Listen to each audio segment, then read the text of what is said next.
જય ગણપતિ બાપા, જય અંબેમાં, જય મહાદેવ.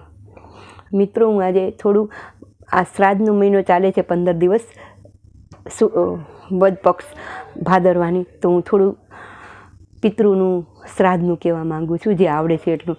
તો એક વખત બ્રહ્માજીએ મનુષ્યને અવતાર માટે મોકલ્યા. તો મનુષ્ય બોલે છે કે બ્રહ્માજી, મેં અવતાર લેવા અમને મનુષ્યલોકમાં તો મોકલો છો.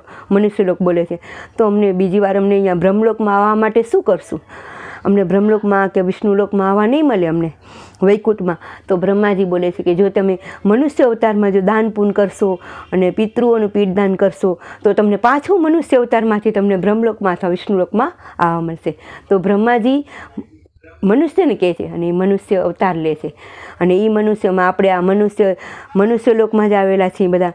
તો એક વખત એવી રીતે થયું, દશરથ રાજા દેવ થઈ ગયા અને રામ ને લક્ષ્મણ હતા નહીં, એવો સંજોગ હતો અને એ સમય વયો જતો હતો પીઠદાન કરવાનો. ત્યારે દશરથ રાજા બોલે છે સીતાજીને કે પુત્રી, રામ કે લક્ષ્મણ નથી તો સીતા, તું પુત્રી જ છો, મારી પુત્રવધુ, તો તું બી પીઠદાન કરી શકે છે. ત્યારે દશરથ રાજાને તૃપ્તિ માટે, દેવ ગતિ માટે એને સીતાજી પણ પીઠદાન કરેલું હતું. એક વખત નિમિ રાજાએ બી પીઠદાન કરેલું હતું.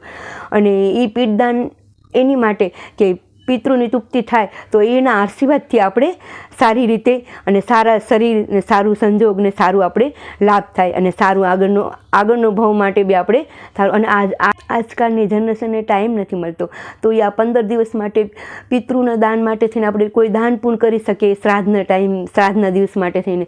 એટલે એ લોકોને જો ગાયને બી આપે છે તો ગાયને ઘાસચારો આપવાનો, ગોળ રોટલી આપવાની. તો ગાયમાં તો 33 કરોડ દેવતા છે, તો એનું પુણ્ય મળે.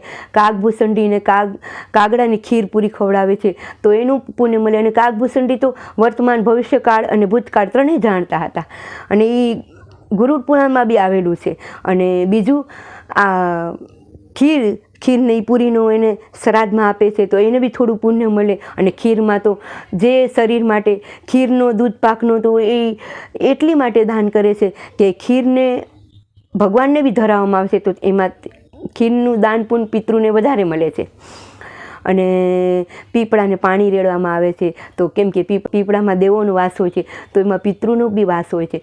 એને લીધે આપણે જળ અર્પણ કરીએ છીએ, જળ દૂધ પિતૃને પાણી રેડવામાં આવે છે, તો એ પિતૃદેવને મળે છે. અને કીડિયારું પૂરવામાં આવે છે.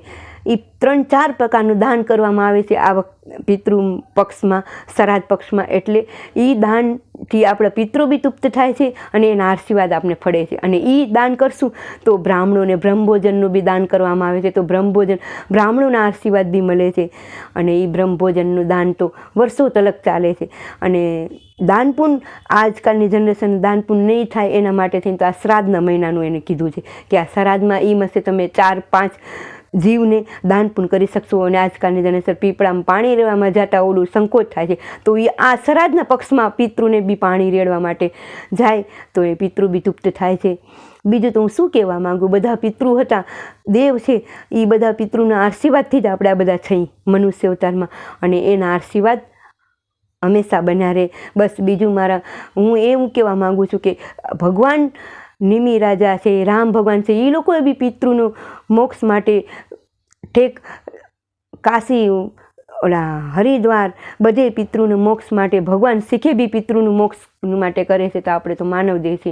હું બીજું કાંઈ કહેવા નથી માંગતી, પણ બસ મનુષ્ય અવતાર લીધો છે તો બીજો આગળનો અવતાર સારો રહે. અને મનુષ્ય અવતારને જ આ બધું દાન પૂન કરવાનો મોકો મળે છે. કેમ જીવ જનાવરને મોકો નથી સહી? કેમ કે એ જીવ જનાવર કાંઈ બોલી નથી શકતા, કાંઈ કહી નથી શકતા. એક માનવ દેહ એવો છે કે તમે બધું કરી શકો છો, બોલી શકો છો, હાલી શકો છો, દાન પૂન કરી શકો છો, પાપ ધર્મ બધું કરી શકો છો. એક મનુષ્ય અવતાર જ એવો છે, ભગવાને આપ્યો છે. તો બસ મનુષ્ય અવતાર લીધો છે તો બસ દાન પૂન કરવાનું. અને પિતૃની તૃપ્તિ માટે આ ભાદરવા મહિનાની શ્રાદ્ધમાં થોડું ઘણું જે દાન થાય એ કરતા રહ્યો. બ્રાહ્મણોને ભોજન, ગાયોને દાન, ગાયોને ઘાસચારો, કીડિયારું પૂરવાનું, કાગડાને ખીર પૂરી ખવડાવવાની, બધું પિતૃ પક્ષમાં જે થાય એ દાન મિત્રો કરતા રહ્યો. બીજું તો હું કાંઈ કહેવા નથી માંગતી, પણ આનું ભલું કરે. બસ મારો એ જ એક કહેવાનો નિર્ણય છે કે હંમેશા દાન પૂન કરતા રહો તો આગળનું જીવન આપણું સારું રહે. બસ, અને શરીર સારું રહે. જો મારો વિડીયો સારો લાગ્યો હોય તો ખૂબ ખૂબ ધન્યવાદ, ખૂબ ખૂબ આભાર. લાઈક કરતા રહેજો, શેર કરતા રહેજો. બસ